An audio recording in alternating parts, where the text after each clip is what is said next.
Merhaba arkadaşlar, kanalıma hoş geldiniz. Nasılsınız? Umarım iyisinizdir. Beni merak eden arkadaşlarım çok teşekkür ediyorum. Ben de çok iyiyim. Şimdi bugün sizlerle arkadaşlar Instagram sayfamdan beni takip ediyorsanız birkaç gün önce şöyle bir story paylaştım. Şöyle bir model çıkardım arkadaşlar. Modeli ben çıkarmadım. Yani ben de internette gördüm. Yalnız bu örneği normal koton yün ip gibi bir iple yapmışlar. Ben bazı yerlerine değişiklik yaptım. Mesela orada dörtlüydü.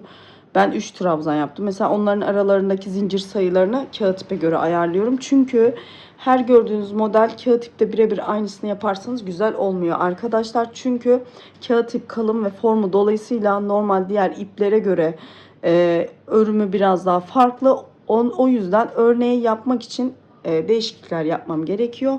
Ben de birkaç yerine değişiklik yaptım. Hatta örneğin koton iple olan yapımını sayfama attım. Bu arada onu da çok beğendim. Bluzlerde mesela runner'larda çok güzel durur yani. O iple de harika olmuş. Denedim dediğim gibi. Koton iple çalışmak isterseniz orada yaptığım sayılarla çalışabilirsiniz. Şimdi arkadaşlar videomu geçeceğim. Geçmeden önce her zaman gibi kanalıma destek olup abone olursanız çok mutlu olurum arkadaşlar. Biliyorsunuz, takip ediyorsunuz beni, 50.000 diye bir şey koymuştum. 50.000 aboneye hala ulaşamadım ama olsun, ulaşırım diye düşünüyorum. 50.000 aboneye ulaşınca bir soru cevap videosu çekmeyi düşünüyorum. Yani sizlerden gelen merak ettikleriniz, sadece ona yönelik soru cevap videosu. Ve bunun üzerine de mesela benden çokça istenen hani püf noktası videoları gibi. Hani böyle kısa videolar da paylaşacağım sizinle. Sadece örgü değil mesela. Örgüde neler yapıyorum, örgü örerken benim mesela dikkat ettiğim neler var. Hani bunları da ayrı bir video olarak paylaşacağım. Şimdi arkadaşlar videomuza geçelim. Şimdi arkadaşlar bu parçalardan 4 tane öreceğiz. Instagram sayfamı şuraya bırakırım. O da Edda Tasarım. Orada buna benzer, bu mantıkta oluşan bir çanta paylaştım. Lotus model çanta diye geçiyor herhalde. Onun örneği farklı ama aynı mantıkta yapacağız. Şimdi bunu yaparken videosunu çekmek istedim.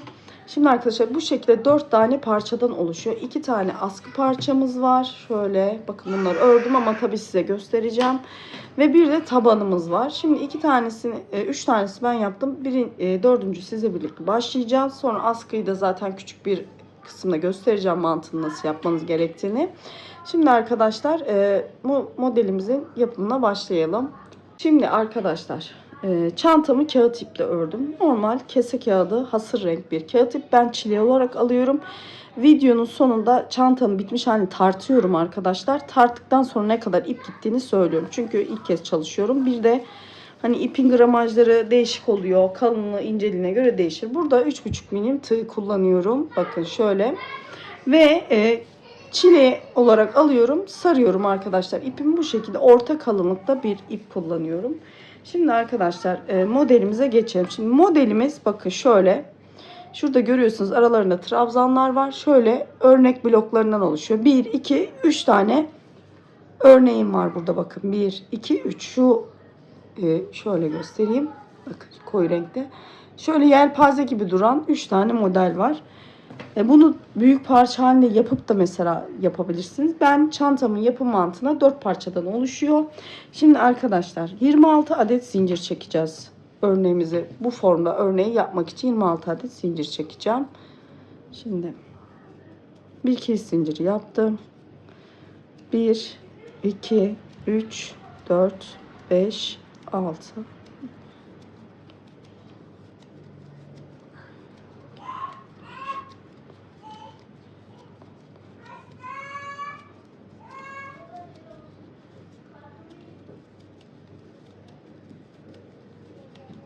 26 adet zincir çektim arkadaşlar bakın. Şimdi 26 adet zincir çektim. Bu arada arkadan gelen sesler için özür diliyorum. Çocuklar evde tatilde. Yani ben farklı odada olsam da mutlaka sesleri geliyor. Bunun için şimdiden özür diliyorum. Şimdi 26 adet zincir çektik. Şimdi biraz yakınlaştırayım size. 26 adet zincirimi çektim. Şimdi bu 26 adet zincirden sonra arkadaşlar bakın 1, 2, 3 tane zincir çekiyorum. Şimdi tığımı doluyorum. Bu 26.'ya yani en son çektiğimiz 26.'sı zincire Buradan sayarsak 1, 2, 3, 4. zincire şöyle gelip batıyorum ve bir ikili trabzan halinde yukarıya çıkıyorum. Şimdi hemen yanındaki zincirin içine batıyorum. Şöyle netle bulanık görünüyor. Bazen takip edemiyorum arkadaşlar, netlemediği için. Şimdi bakın. Böyle yan yana şu zincirle beraber 3 tane ikili trabzanımız olmuş oldu.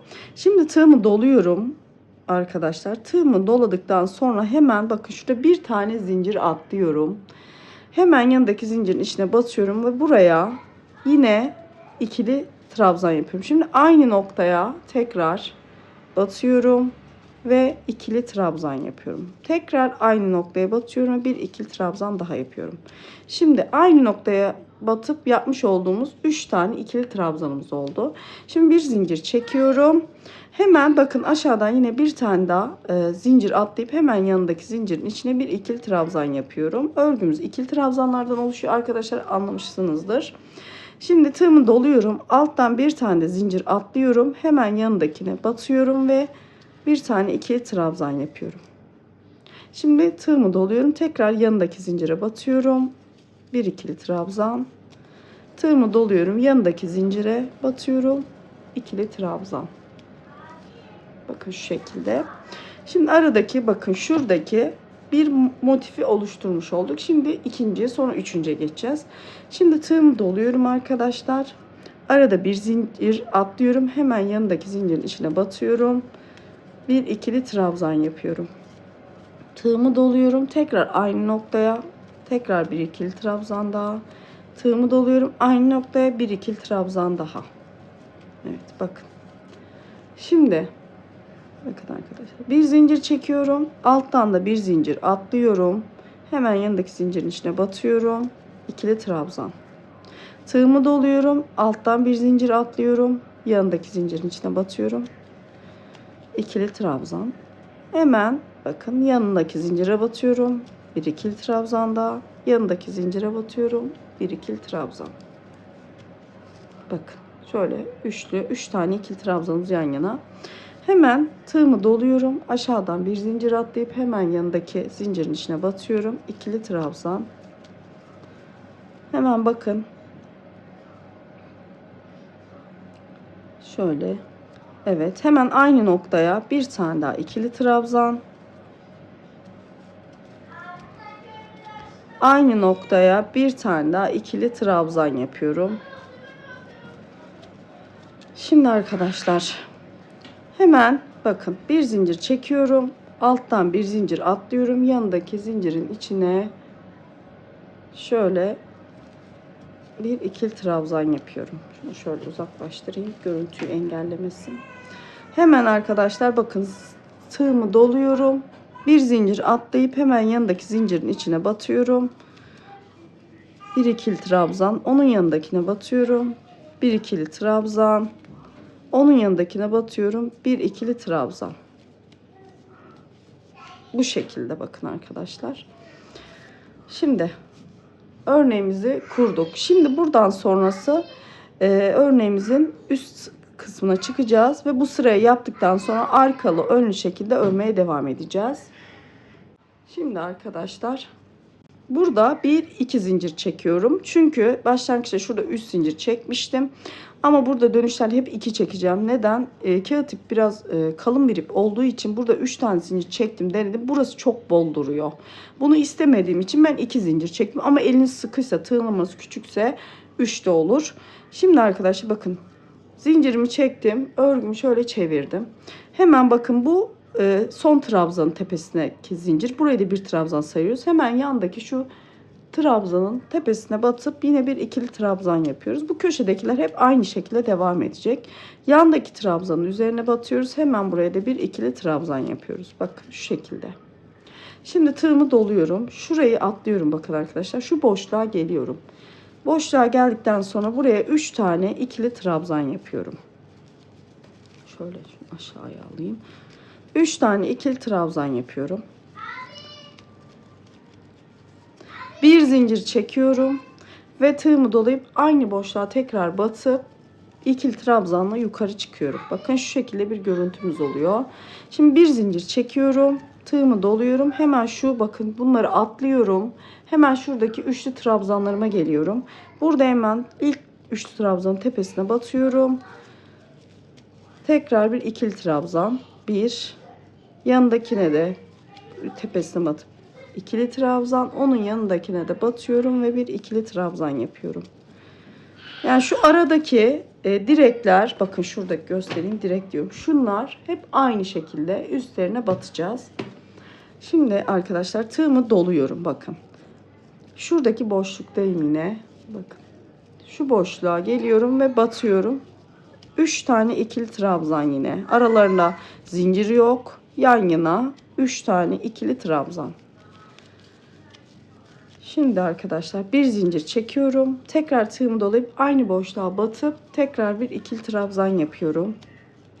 Bakın, şimdi bir zincir çekiyorum. Şu aradaki çünkü alttaki trabzan bloğunu geçiyoruz. Hemen şu yandaki trabzanımın tepesine gelip batıyorum ve ikili trabzan yapıyorum. Hemen tığımı doluyorum, diğerinin üstüne batıp ikili trabzan. Tığımı doluyorum, diğer trabzanın tepesindeyim.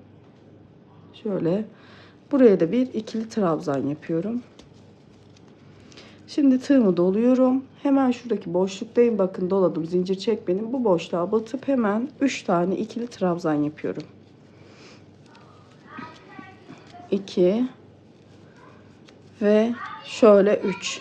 Bir zincir çektim. Tekrar tığımı doladım. Boşluğun içine batıyorum ve ikili trabzan yapıyorum. Bakın. Şimdi tekrar bir zincir çekiyorum. Tığımı doluyorum. Şurayı atlıyorum bakın. Şuradaki trabzanların başına geliyorum. Batıyorum. İkili trabzan. Hemen yanındaki trabzanın tepesine batıp ikili trabzan. Hemen bakın şurada 3 zincir çekmiştik. Onun tepesindeki zincire batıyoruz. Ve ikili trabzan yapıyoruz. Şimdi arkadaşlar 1-2 zincir çekip örgümüzü çeviriyoruz. Şimdi burada arkadaşlar hızlı yaptığımı düşünebilirsiniz. Bazen ben de hızlı yapıyorum gerçekten fark etmeden. Oynatma seçenekleri var videonun sağ kısmında, üstte. Telefondan izliyorsanız üsttedir. Televizyondan izliyorsanız alt kısmındadır. Alt yazılar falan, seçenekler şıkkı. Oradan oynatma hızını düşürebilirsiniz arkadaşlar. Şimdi arkadaşlar bakın 2 zincir çektim. Tığımı doladım. Yine şuradaki trabzanlardayız. Hemen yandaki trabzanın tepesine batıyorum. İkili trabzan yapıyorum. Sonra diğer yanındakine batıp hemen bir ikili trabzan yapıyorum. Bakın şu köşedeki trabzanların üzerine yine trabzanımızı yaptık.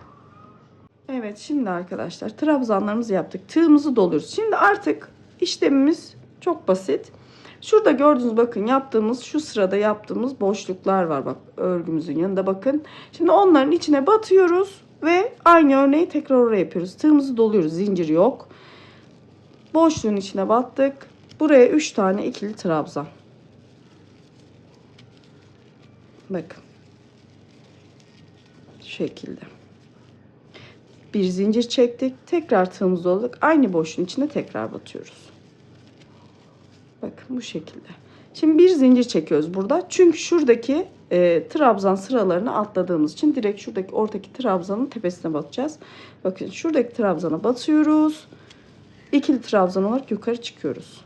Tekrar dolayıp yanındaki trabzanın tepesine tekrar bir ikili trabzan, tığımızı doluyoruz. Yanındaki trabzanın tepesine ikili trabzan halinde. Bakın.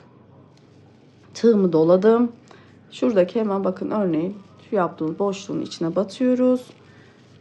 3 tane ikili trabzan yapıyoruz. Şimdi bir zincir çekiyoruz. Tekrar aynı boşluğa batıyoruz ve ikili trabzan olarak yukarı çıkıyoruz. Şimdi tığımıza bir zincir çekiyoruz. Çünkü şu aradaki trabzanı atlayıp şu yandaki trabzanın tepesine geleceğiz. Hemen trabzanın tepesine batıyoruz. Evet arkadaşlar, şimdi yandaki trabzanın tepesine de batıyoruz. Bir ikili trabzan. Tekrar yandaki trabzanın tepesine batıyoruz. Bir ikili trabzan. Şimdi tığımızı doluyoruz. Örnek yaparken tığımızı doluyoruz. Zincir yok arkadaşlar. Bunu karıştırmayın. Şimdi aynı boşluğa batıp 3 tane ikili trabzan yapıyoruz. Örneğimiz bundan ibaret. Şimdi bir tane de zincir çekiyoruz. Aynı boşluğa tekrar batıyoruz ve ikili trabzan olarak yukarı çıkıyoruz. Bir zincir, çünkü bu zinciri şuradaki trabzanları atlamak için kullanıyoruz. Ve hemen şu trabzanın tepesine batıyorum. İkili trabzan, hemen yanındaki trabzanın tepesine batıyorum. İkili trabzan, yanındaki trabzanın tepesine batıyorum. Zincir olarak dönmüştük. Bakın dediğim gibi burada ben 3 tane zincir çekmiyorum. Çünkü eğer normal bir ip kullanıyorsanız 3 zincir olabilir, ince bir ip. Ama kağıt ipte çok böyle bol durduğu için ben 2 zincirle dönüş yapıyorum. Tekrar bakın, bir 2 zincir çekip örgümüzü çeviriyoruz şu anda.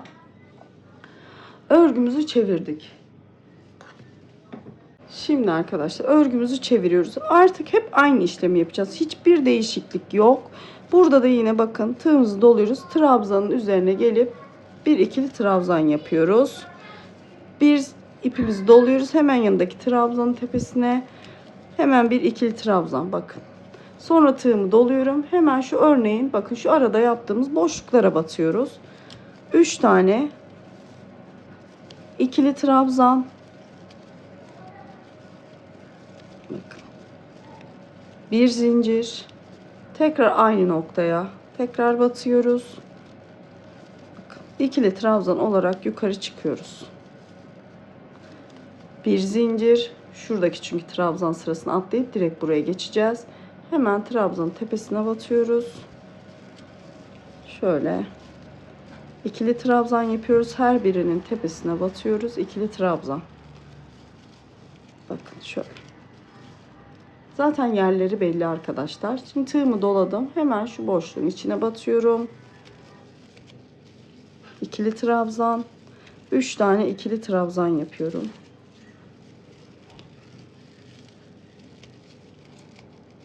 Bakın.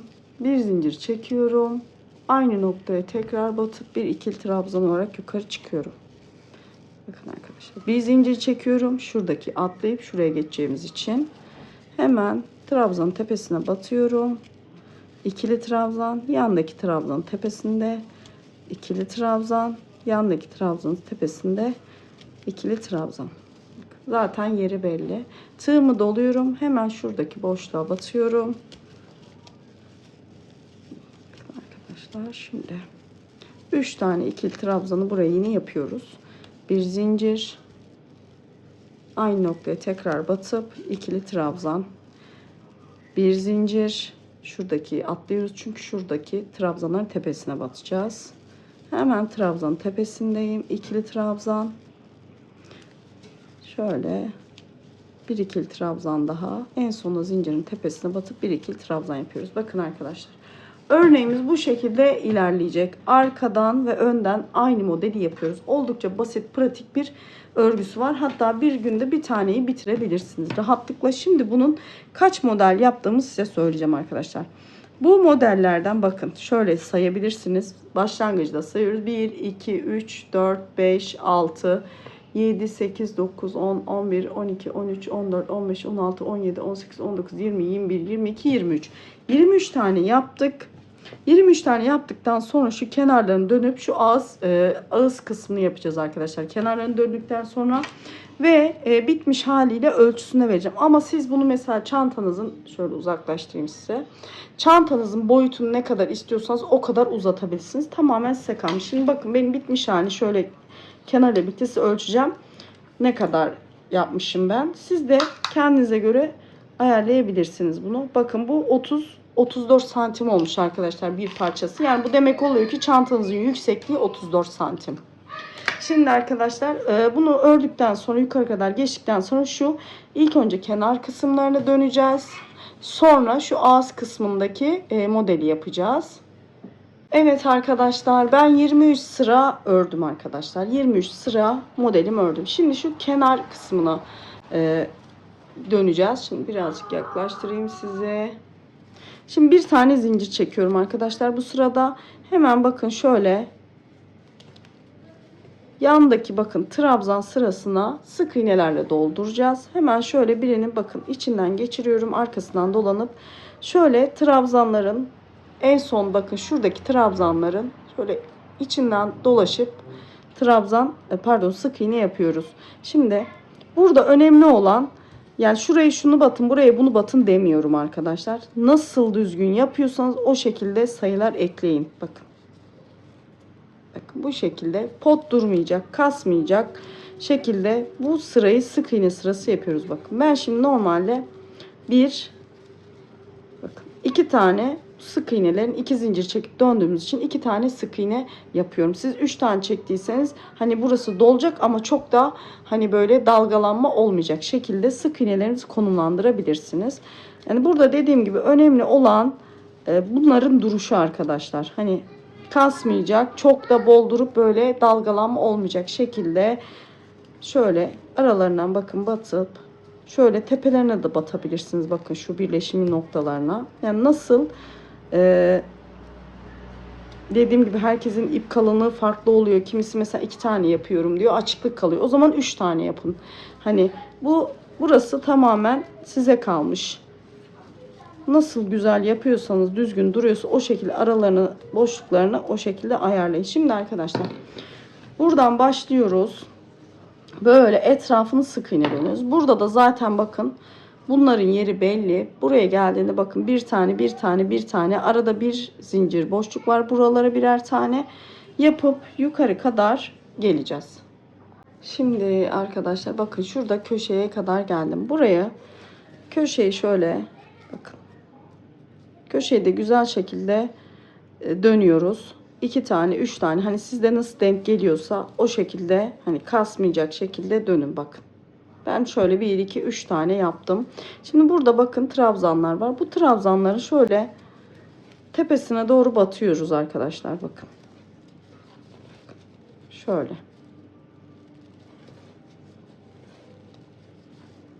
Sonra bakın bu yanda bir tane zincir atlayarak yapmıştık. Onu şöyle içine batıyorum. Hemen bakın burada bir tane var. Aynı zincirin içine 3 tane yapmıştık ya. Bunun hemen tepesine batıyorum. Hemen yandaki zincirin içine bir tane. Hemen şöyle trabzanların tepelerine bakın. Çünkü 3 tane trabzan var. Üçünün de tepesine birer tane batıp burada sayılara sabit kalıyoruz. Çünkü bunun batım noktaları belli arkadaşlar. Şimdi yanda bir tane zincir atlamıştık. Hemen bakın şurada bir trabzan var. Onun tepesine batıp şöyle bir tane sık iğne. Hemen yanda yine bir zincirlik boşluk vardı. Bir sık iğne. Burada bakın hemen bir tane tekrar sık iğne. Yanda tekrar bir sık iğne. Trabzanların tepelerine birer tane. Şöyle. Hemen birer tane basıyorum. Yanda bir tane zincirlik boşluk var. Oraya bir sık iğne. Trabzana bir tane. Aradaki zincire bir tane. Hemen buraya bir. Buraya da bir. Boşluklarımız var. Çünkü hemen trabzan tepesine bir tane. Hemen bakın diğer trabzan tepesine bir tane. Diğer bakın şurada trabzan zincir. Oraya bir tane batıyoruz. Sonra aynı noktaya bir iki bir tane daha batıyoruz. Şu köşeye dönerken diğer tarafta yaptığımız gibi. Şimdi arkadaşlar buradan buraya kadar yine aynı şekilde sık iğnelerimizi yapıp geliyoruz. Evet arkadaşlar bakın kenarlarını şöyle sık iğnemi döndüm. Şimdi şurada en sondayım bakın. Burada bakın 2 tane daha sık iğne çektim şu 2 zincirden sonra. Buraya bir tane daha yapıyorum. Bakın şöyle yukarı doğru yani kenara doğru dönmüş oldum. Şimdi bunların her birinin tepesine bir tane sık iğne batıyorum. Şöyle bakın trabzanların tepesine bir sık iğne. Şöyle. Bakın normal şuradan tepelerine batıyorum. Birer tane sık iğne. Aradaki zincir boşluklarının aralarından girip oralarda bir sık iğne yapıyorum. Bakın şimdi şurada bir zincirlik boşluğumuz vardı. Onun şöyle arasına batıp bir sık iğne yapıyorum. Yanında hemen bakın bir trabzanımız var. Onun tepesine batıp sık iğne. Şurada arada bir zincirlik boşluk. Sık iğne. Hemen trabzanlarımızın tepesine batıp sık iğne. Yandakinin tepesine de sık iğne. Bakın şöyle. sık iğnelerin tepelerine, yani trabzanların tepelerine batıp bir sık iğne yapıyoruz. Şu aradaki zincirlerimizi unutmayalım. Şöyle elimizle de düzeltelim. Çünkü kağıt ip ütüyü çok sever arkadaşlar. Parçalarımızı bitirdikten sonra mutlaka ütüleyelim. Şimdi hemen bu sıramızda bu şekilde tamamlayacağız. Bakın. Trabzanların üzerine birer sık iğne, aralarda mutlaka çekmiş olduğumuz zincirlerin bakın şöyle boşluklarını batıp bir tane daha. Bunları unutursanız burası kasma yapar. O yüzden mutlaka her birine birer tane olmak üzere şöyle yapıyoruz. Şimdi son bakın şöyle trabzanların tepelerine de birer tane batıyoruz. Bakın şimdi arkadaşlar şurada bakın dönüşte zincir çekip yapmıştık. Onun da tepesine batıyoruz. Şöyle ben tabi biraz sıkı işlediğim için buraya da bir sık iğne yapıyoruz. Şimdi arkadaşlar bir zincir çekiyoruz. Örgümüzü çeviriyoruz. Şimdi burada hemen şunu atlıyoruz bakın. Şöyle hemen yanındaki sık iğnenin içine batıp bir sık iğne yapıyoruz. Bir zincir çekiyorum. Hemen bir tane sık iğne atlıyorum. Bakın. Bir sık iğne atlıyorum. Hemen yanındaki sık iğnenin tepesine bir sık iğne.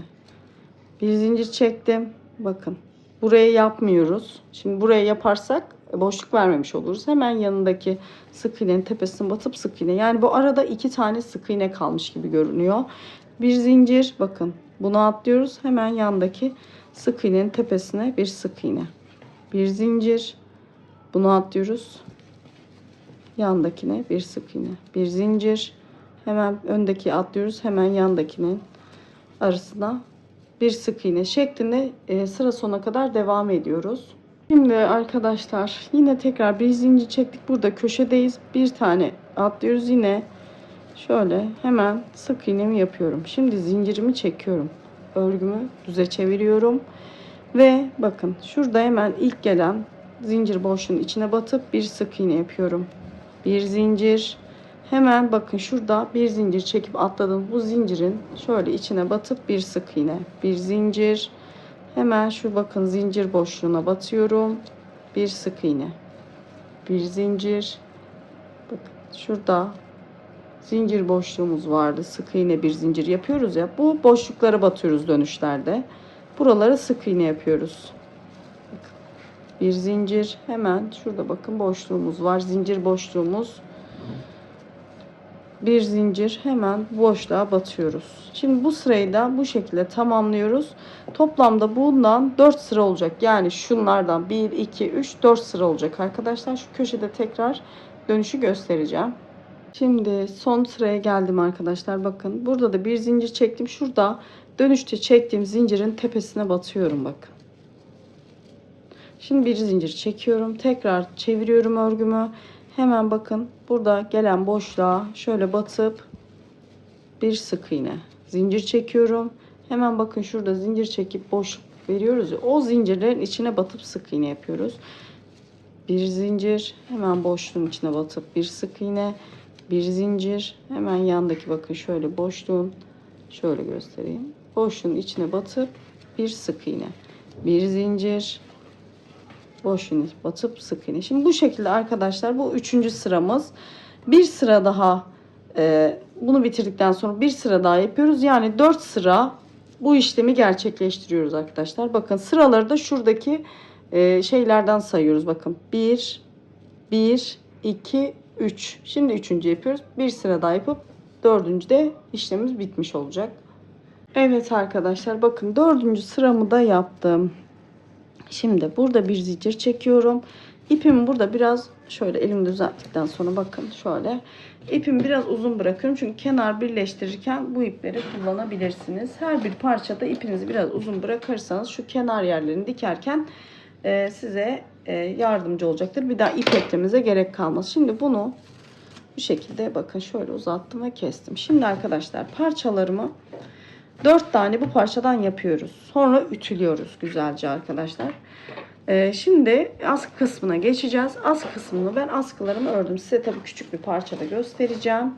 Şimdi arkadaşlar askılarım 205 tane zincirden oluşuyor. Ama siz buradaki mantık şu şekilde bakın arkadaşlar. Parçamız bu. Askı buradan doğru bakın dikileceği için ve şöyle göstereyim size. Buradan başlayacağız birleştirmeye iğne yardımıyla. Bu parçanın etrafını dönecek. Ve şu şekilde gösteriyorum şimdi. Şu tarafında ve şurada da omuz askısı kısmı bitişik olacak. Yani omuzunuza astığınız kısım burası. Bu da çantayı birleştirdiğiniz kısım. Buradaki mantık şu şekilde. Omuz askınız ne kadar yüksekte olmasını istiyorsanız zincirinizi o şekilde çekin. Mesela parçamız bu kadar. İlk önce bu kadar zincir çekin. Sonra çekin omuzunuza ölçün arkadaşlar 2 parça. Omuzunuzun yüksekliğini ne kadar istiyorsanız o kadar daha zincir çekin. Sonra kalan yeri tamamlayın. Yani burada ben kendi omuz ölçüme göre yaptım. Hani 205 tane zincir çektim.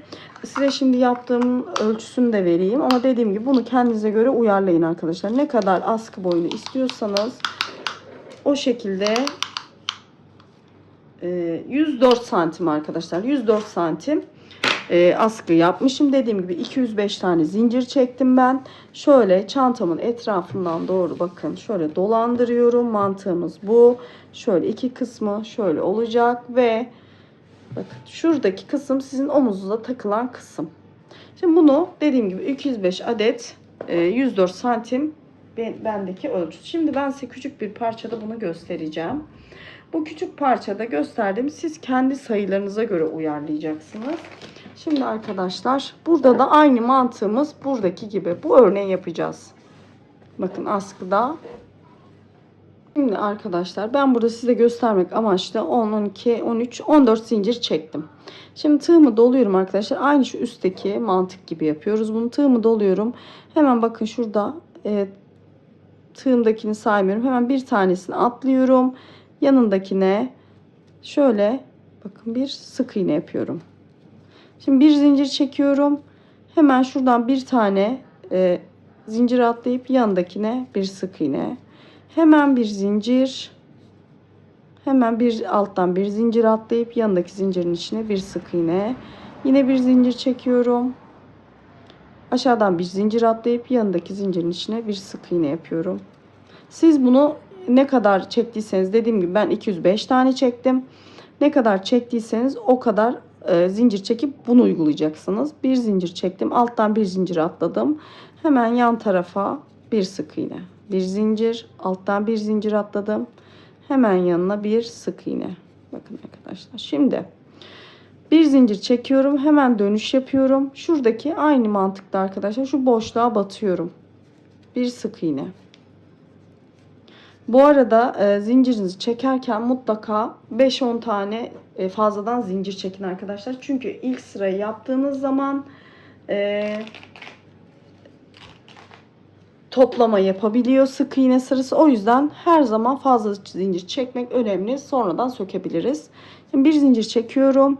Hemen yandaki boşluğa batıyorum.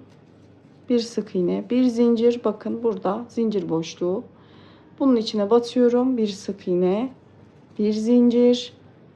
Hemen zincir boşluğuna bir sık iğne, bir zincir. Zincir boşluğuna bir sık iğne.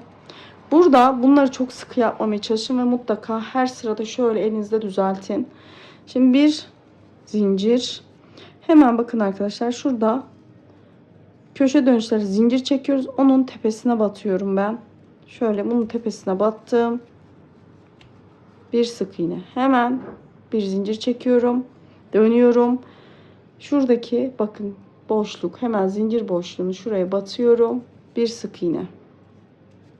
Biraz fazla geniş tutmuşum. Hemen bir sık iğne. Bir zincir. Hemen yandaki bakın şu boşluğa. Oraya bir sık iğne. Bir zincir. Bir sık iğne. Bir zincir. Bir sık iğne, bir zincir. Zaten yerleri belli arkadaşlar. Bu zincir boşluklarına batıyoruz. Bir zincir. Hemen bakın. Şuradaki içine batıyorum. Bir sık iğne. Bakın arkadaşlar. Bir zincir çekip tekrar dönüş yapıyorum. Şimdi dönüş yaptıktan sonra yine aynı şekilde hemen şuradaki boşluğa batıyorum. Bir sık iğne, bir zincir, bir sık iğne, bir zincir, bir sık iğne, bir zincir, bir sık iğne, bir zincir, bir sık iğne, bir zincir. Hemen şuraya zincirin tepesine batıp bir sık iğne yapıyorum. Bakın şöyle elimle de düzeltiyorum. Bakın arkadaşlar. Burada da 4 sıra yapıyoruz. Aynı buradaki ağız kısmı gibi. Burayı da 4 sıra yapıyoruz arkadaşlar. Bu şekilde askılarımızı tamamlamış oluyoruz. Dediğim gibi bundan 2 tane yapıyoruz. Bu askıdan arkadaşlar 2 tane. Yani bir tane değil 2 tane uzun askımız olacak. Bundan 2 tane yapıyoruz. Sonra bu parçalarımızı ütülüyoruz. Askılarımızla parçalarımızı birleştirip taban kısmına geçeceğiz. Evet arkadaşlar, parçalarımı ütüledim. Şimdi arkadaşlar biliyorsunuz şundan 4 tane var. Şimdi önce şu askılarımızla 2 tanesini birleştireceğiz. Şimdi birini şöyle işaretleyiciyle tutturdum. Şimdi bunda da askıyı nasıl yerleştireceğimizi göstereceğim şimdi size arkadaşlar. Şöyle biliyorsunuz askımızın düz kısmı bakın şöyle zincir kısmından ilk başladığımız yer, zinciri çektiğimiz yer, düz kısmı burasıdır. Şimdi bu düz kısmını yine düz kısmına gelecek şekilde şöyle dibine ayarlıyoruz. Şimdi şöyle uç tarafı düzgün gelecek şekilde şöyle bakın şöyle bir işaretçiyle tutturdum. Siz iğneyle de iplikle de tutturabilirsiniz. Kancayla da olur, fark etmez. Yani maksat burada dikerken bize yardımcı olsun. Bir de şu baş kısmına arkadaşlar şöyle işaretçiyle yerimizi belirleyelim. Bakın şu şekilde. Şimdi buraya da aynı şekilde bakın.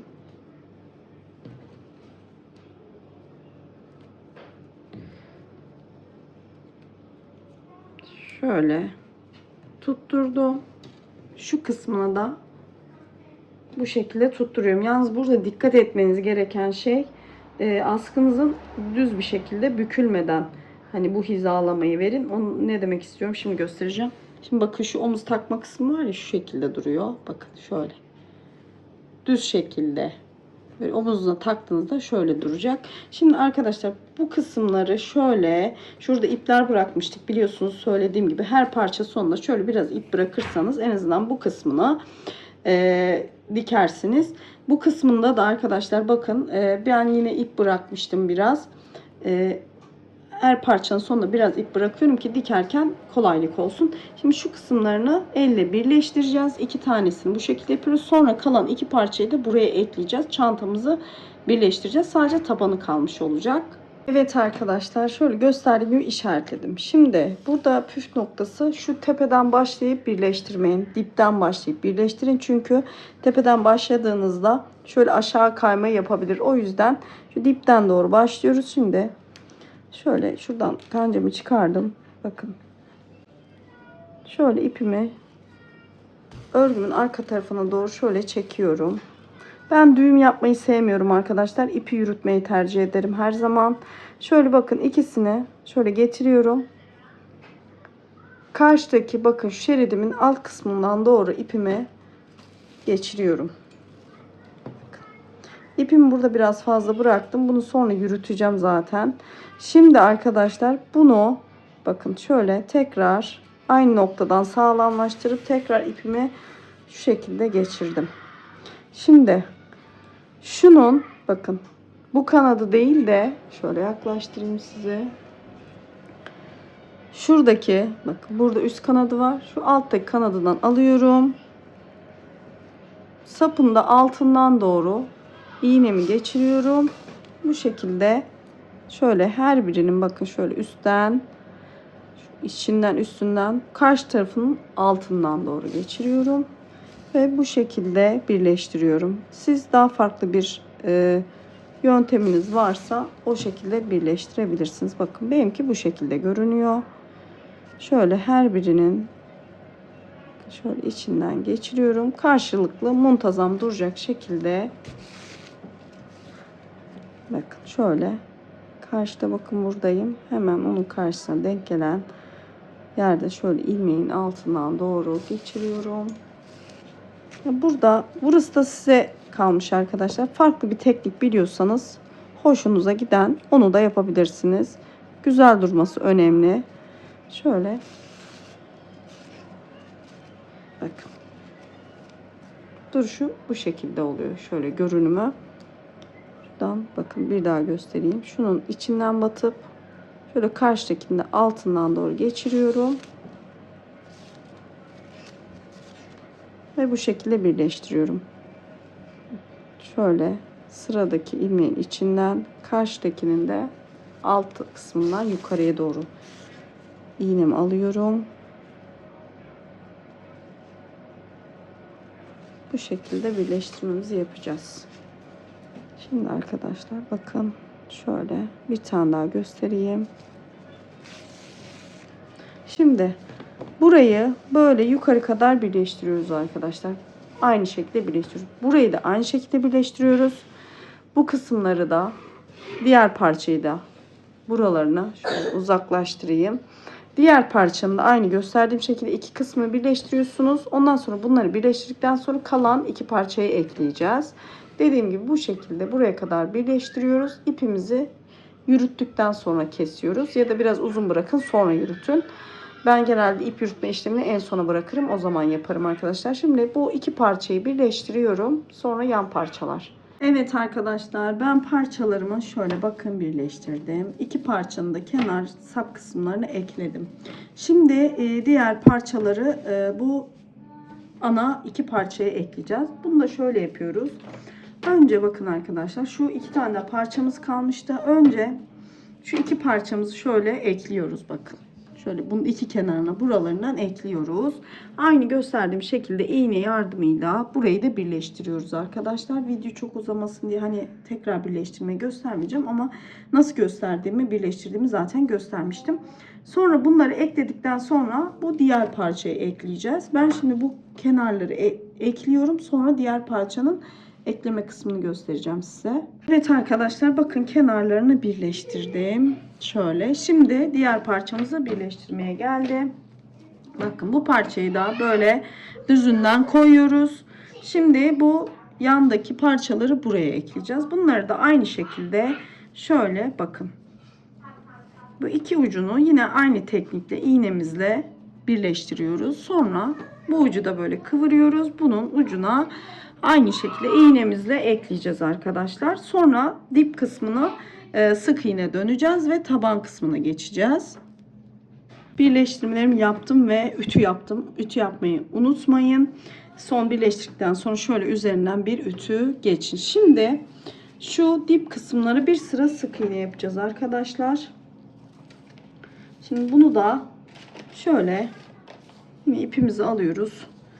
Şuradan başlayacağız. İstediğiniz taraftan başlayabilirsiniz. Ben şöyle kenar kısımlarından başlamayı tercih ediyorum. Bakın. Şuradan başlayacağım. Şuradan ipim tığımı aldım. Hemen çıkarıyorum. Bir zincir çekiyorum.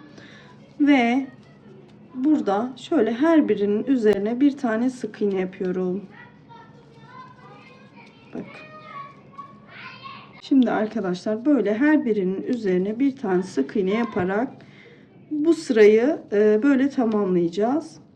Şimdi şurada her birinin üzerine bir tane tamamlayacağım. Maksat burada taban kısmını buna birleştirirken daha düzgün bir görüntümüz olsun. Şimdi askıları da eklediğimiz için görüntüyü düzeltelim. Şimdi bakın. Şimdi şu askı kısımların olduğu yerde şöyle tümseklikler olabilir arkadaşlar. Bunları hemen bu sırada zaten yok olacak. Şöyle bak düzgün olacak şekilde Burayı da sık iğne yapıyoruz ve burası düzelmiş olacak arkadaşlar, merak etmeyin. Hani burası zaten eklendiği için bir girinti çıkıntı gibi görünebilir ama şöyle burada da şöyle bakın, batılabilecek noktalardan batıyoruz ve sık iğnemizi yapıyoruz. Bakın bu şekilde.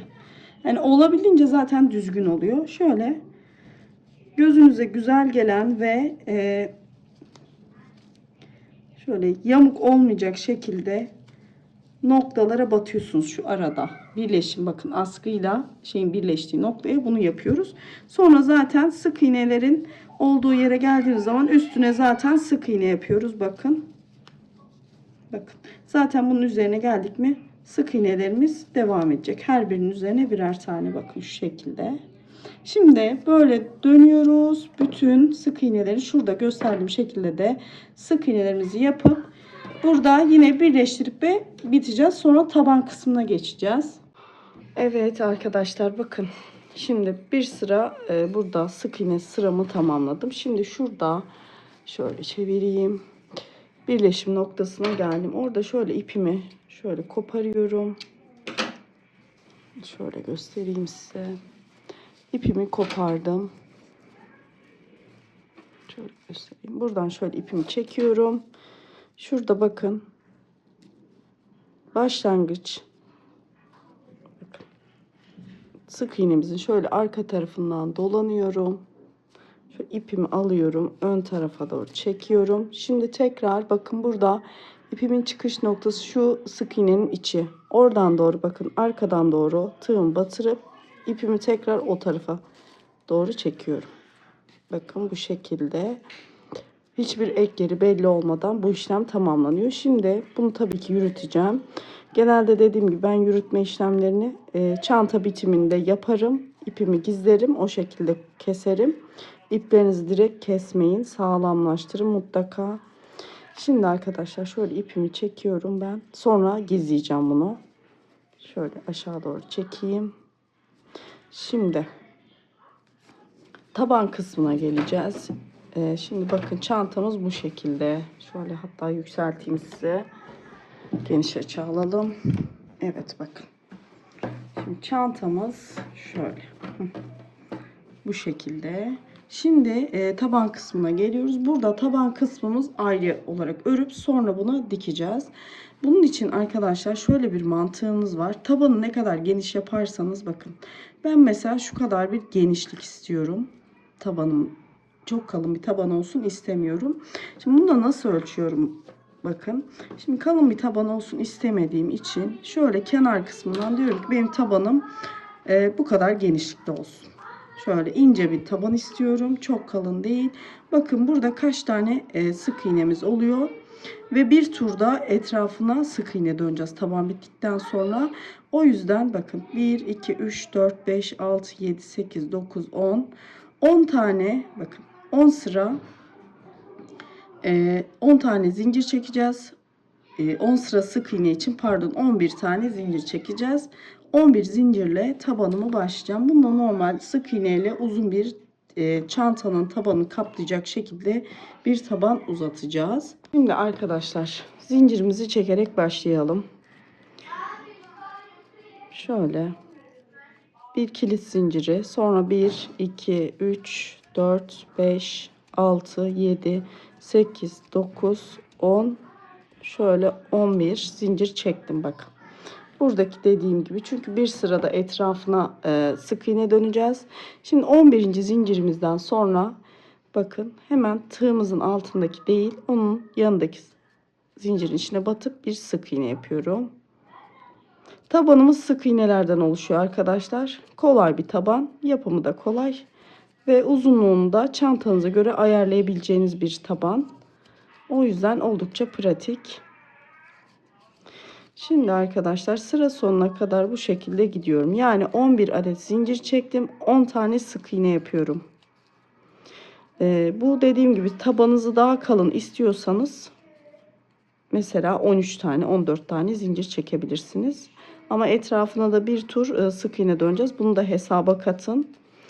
Şimdi arkadaşlar şöyle 10 tane sık iğne yaptım. Bir zincir çekiyorum. Örgümü ters çeviriyorum. Benim takip edenler bilir. Ben kenar dönüşlerimi şimdi gösterdiğim teknikle yapıyorum. Ama siz farklı bir teknik biliyorsanız o şekilde ilerleyebilirsiniz. Şimdi bakın, bu önde gelen değil, hemen onun yanındaki sık iğnenin, bakın buraya değil hemen yanındakine batarak sık iğne yapıyorum.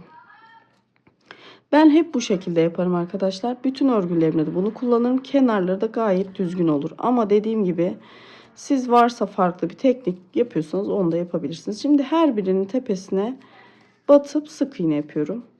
Dediğim gibi tabanımız bundan ibaret. Şimdi bunun da uzunluğunu çantamıza ölçerek, uzatarak yapacağız. Şimdi şu köşe dönüşünü göstereceğim. Ondan sonra zaten uzatacağım, örgümü öreceğim. Belli bir boya gelecek ve ölçüsünü de size vereceğim. Çantaya da ölçerek göstereceğim. Şimdi sonuncuyu da yapıyorum. Burada. Bakın. Şimdi bir zincir çekiyorum arkadaşlar. Bakın döndürüyorum örneğimi. Şuraya değil. Hemen şöyle, karanlık mı oldu? Şuraya değil, hemen yan taraftakine batıyorum. Ve bu çektiğim zinciri, bir tane zincir çekip dönüyoruz ya. Dönüşte o zincirin üzerine sık iğne yapıyorum. Şimdi aynı şekilde sık iğnelerimi yapıyorum. Bu şekilde hem tersinden hem düzünden sık iğne yaparak tabanımızı yükselteceğim. Şimdi arkadaşlar bakın, şurayı tekrar göstereyim size. Ondan sonra bir karışıklık olmasın. Bakın arkadaşlar, zincir çekip yukarı döndük ya. Şimdi o zincirin içine bir sık iğne yapıyorum ben. Bunu yaptığınız zaman bu köşe dönüşü, köşeleriniz çok muntazam olur. Bakın şu şekilde. Şimdi bir zincir çekiyorum, dönüyorum. Tekrar bakın, buraya değil hemen yanındakine batıp sık iğnemi gerçekleştiriyorum. Şimdi bu şekilde arkadaşlar bu taban kısmımızı uzatacağız. Bakın şöyle. Bunu da nasıl ölçeceğiz? Buradan bakın ölçüyorum. Şimdi köşe şu kısmı ayarlayıp başlayacağız. Buradan böyle çantamızın şurada, bakın şöyle ölçü, çantamızın dip kısmını kapayacak şekilde uzatıyoruz arkadaşlar. Ben de biraz örüyorum. Sonra bitiminde göstereceğim size, ölçüsünü vereceğim. Evet arkadaşlar, burada taban kısmının örgüsünü bitirdim. Tam 54 sıra yaptım arkadaşlar burayı. 54 sıra ölçtüğümde de 34 santim yapıyor. Ama burada dediğim gibi nasıl ölçüyoruz? Şöyle bir taban zaten yapmıştık. Bakın şöyle kenar yerine denk gelecek şekilde tutuyoruz. Ve şu şekilde ölçüyoruz. Şimdi bir sırada etrafına sık iğne geçeceğiz. Bunu da şimdi kaldığımız yerden bakın. Ters kısımda kaldık. 54. sıradayım. Dediğim gibi 34 santim. Bunu kendi çantanızın boyuna göre ayarlayabilirsiniz. Çünkü ip incelik ve kalınlıktan dolayı bu sık iğne sayıları artış ya da eksilme gösterebilir. Şimdi tekrar bir zincir çekip dönüyorum. Şimdi arkadaşlar bir sıra sık iğne döneceğim. Şu köşelere üçer tane sık iğne yapacağım. Şimdi bakın, bir zincir çektim. Olduğum noktaya tekrar bir tane daha. Ve her birinin üzerine şöyle bir sık iğne yapıyorum. Bunu yaptıktan sonra tabanınızı ütüleyin mutlaka. Ben de ütüleyeceğim. Sonra birleştireceğim arkadaşlar. Şöyle. Şimdi bakın, köşe kısmına geldik. Burada şuradaki köşeyi batıyorum. Şöyle köşeyi dönmek için aynı noktaya 3 kere batıp sık iğne yapıyorum. Şöyle. Bakın. Şimdi hemen bu kısmına bakın, sık iğneler çok belirgin olmasa da siz şöyle düzgün olabilecek şekilde bakın, şöyle kenardaki sık iğnelerin şu şekilde bakın. Şurada zaten aslında yerleri belli. Oralara muntazam olacak şekilde sık iğnelerimizi konumlandırın. Dediğim gibi bakın, şöyle düzgün duracak şekilde buralara sık iğnelerimizi yapıyoruz. Çok boşluk ya da çok doldurup da böyle dalgalı bir görünüm olmasın. Bakın. Şimdi bu şekilde arkadaşlar bütün kenarımızı, şu kenarda da 3 tane, şu kenarda da 3 tane arttırım yapıyoruz. Gösterdiğim şekilde burayı da bitirip Burada birleşim noktasında geliyoruz. Sonra tabanımızı ütülüyoruz arkadaşlar. Ütüledikten sonra birleştireceğiz. Evet arkadaşlar, tabanımı yaptım. Bakın ütüledim. Şurada bakın sonuncu ilmeğimiz vardı şu köşede. Hemen bakın, iki tane zaten burada başlangıçta bir zincir çekip aynı noktaya batmıştık. Bir tane de aynı noktaya battık.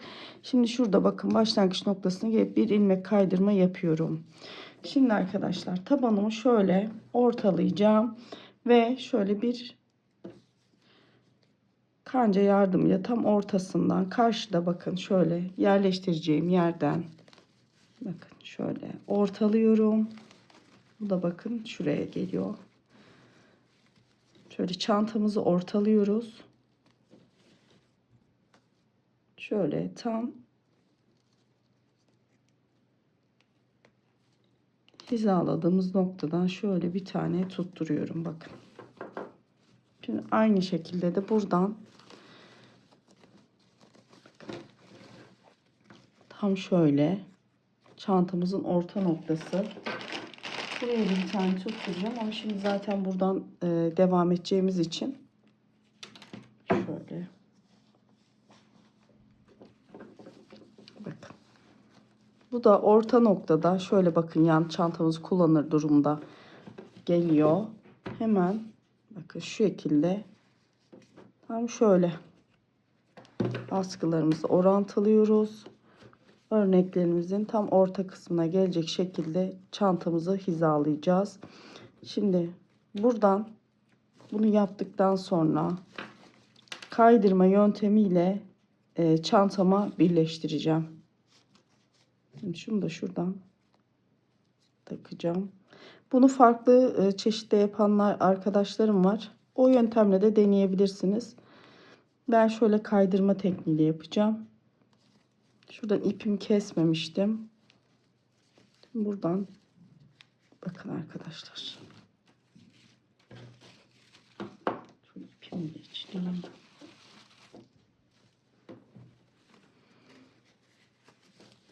Şöyle tutun. Bakın. Şimdi bu çantanın üst kısmına gelecek arkadaşlar. Şöyle taban kısmı şu sık iğne kısmının üstüne binecek. Onu da şu şekilde yapıyoruz. Bakın. Şuradan hemen sık iğnenin tepesinden batıyorum. Şuradan ipimi alıyorum. Bildiğimiz kaydırma yöntemi ve kaydırıyorum. Tekrar bakın buradaki sık iğnemin şöyle göstereyim. Karanlık çıkıyor biraz ışıktan dolayı. Şu sık iğnemin tepesinden bakın batıyorum. Hemen karşıda da sık iğnenin tepesinden batıp ipimi alıp kaydırıyorum. Buradan da bu şekilde bir birleştirme yapıyorum. Bakın.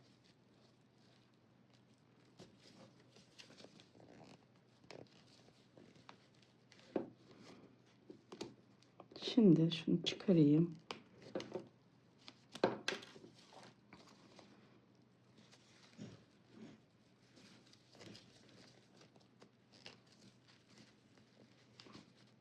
Bu şekilde her bir ilmeği şöyle tabanım oturacak şekilde kaydırmalarımı yapıyorum.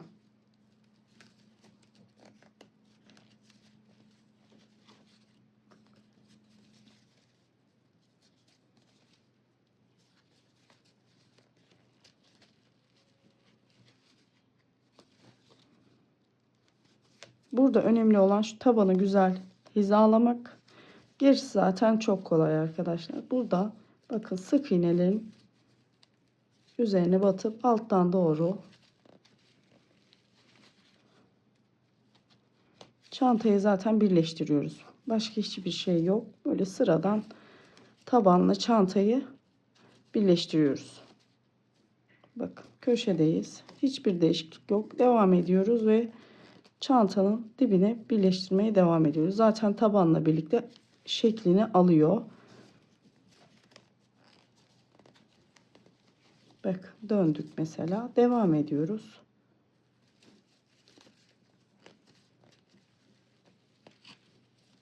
Bakın görüyor musunuz?